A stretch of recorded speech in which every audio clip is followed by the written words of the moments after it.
The Russo-Polish War, also known as the Polish-Soviet War, was a military conflict between Soviet Russia and Poland that lasted from 1919 to 1920. It was caused by Germany's defeat in World War I, Polish nationalism ignited by the rebirth of an independent Polish nation, and the Bolsheviks' desire to expand communist power throughout Central Europe.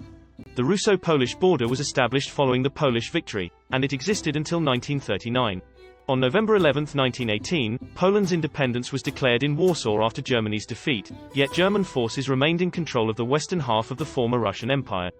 Józef Pilsudski, the provisional head of state and commander-in-chief of Poland's fledgling army, chose not to intervene with the Germans' withdrawal from Russia as long as they passed through East Prussia. A line of demarcation between Polish and German troops was established to the west of the Kovel-Brest-Białystok-Grajowo railway, with the goal of facilitating troop withdrawal. By the beginning of February 1919, German forces had to complete the evacuation of former Russian domains. Because of German-Soviet cooperation, the Red Army immediately seized every piece of territory abandoned by the Germans. German generals were attempting to drag Soviet Russia and Poland into a war that would help Germany appear as the sole champion of Europe against Marxism's revolutionary deluge. On the Soviet side, Vladimir Lenin's plan was the polar opposite, to destroy the wall separating Soviet Russia from revolutionary Germany. As the February 1919 deadline approached, the Red Army closed in on the Rodno-Brest-Kovel line. Józef Pilsudski saw it as critical to reject the attempts to impose a foreign mode of government on Poland. On February 9, 1919, the Polish campaign began. In December, the Polish troops occupied the Middle Dvina and adjacent areas to a point east of Kamianets-Podilski, now in Ukraine, near the Romanian border. The Polish advance was aided by the fact that the Red Army was simultaneously fighting White forces in the Russian Civil War. In the spring of 1920, Pilsudski anticipated a devastating Soviet attack, but on January 28, 1920, the Soviet government offered an armistice based on the existing front line and proposed a peace conference. Pilsudski, however, was well aware that in the region there was a significant buildup of troops. He also believed that the time was ripe for resurrecting the historic notion of a Polish-Lithuanian-Ukrainian confederation. Pilsudski and Simon Petliura signed an agreement of alliance on April 21. Just days later, an army group of 10 infantry divisions, 2 Ukrainian, and 4 cavalry brigades was sent against 2 weak Soviet armies south of the Pripyat River. On May 7, a Polish army under General Edward Smiley-Rydz occupied Kyiv, while Polish-Ukrainian forces controlled a line that ran from north to south across central Ukraine, from Bila Tserkva in the north to Yampol in the south. Pilsudski ordered a halt to further advances south when he discovered that General Mikhail Tukhachevsky, commander of the Soviet Western Army Group, had launched an invasion across the Dvina. Tukhachevsky's troops reached the lake, but by June 7 they were forced back. At the same time, however, Soviet Supreme Commander Sergei S. Kamenev had ordered Semyon Budyny to move north with 4 cavalry divisions. On June 7, Budyny took Zhytomyr and Berdychev in Smiley-Rydz's rear. As a result, he was ordered to withdraw westward. He was successful in doing so, but on July 5 he invaded Rivne. The decisive engagements began north of the Pripyat marshes. On July 2, 1920, Tukhachevsky issued an order of the day to his troops in which he claimed that the fate of the general revolution will be decided in the west, and that the road to world conflagration leads over Poland's corpse. 2 days later, on a front stretching about 300 miles, approximately 500 kilometers, he fought with 21 infantry divisions and Guy Khan's cavalry corps on his right flank, about 220,000 combatants.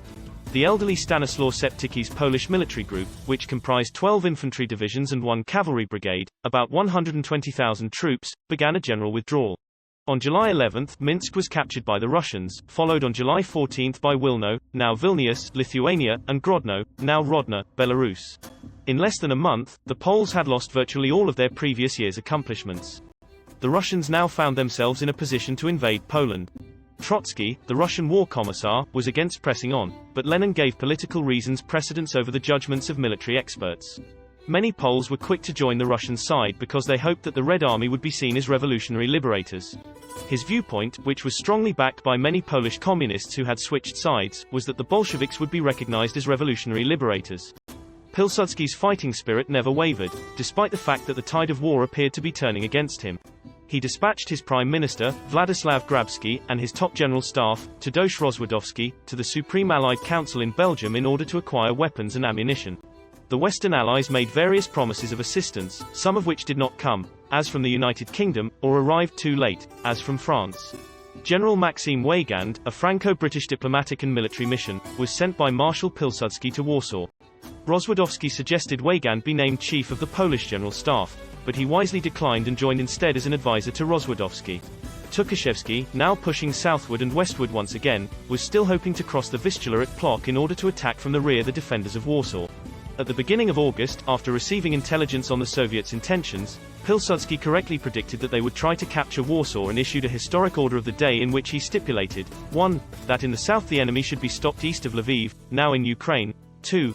That in the north the Polish left flank should be protected and their right bank along the Vistula must be defended, and 3. That an army of 5 divisions should be concentrated on the Weeks River for a strategic maneuver intended to disrupt Soviet forces as they approached Warsaw. Polish morale was high, and the Weygand mission had aided in restoring logistics to the front lines.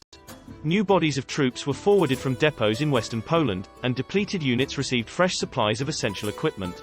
The Russian troops in the south made no concerted move and showed no awareness of the assault to come. In the north, General Vladislav Sikorski's Fifth Army was the first to move forward. A Soviet maneuver around his left flank had become increasingly threatening, forcing him to act quickly.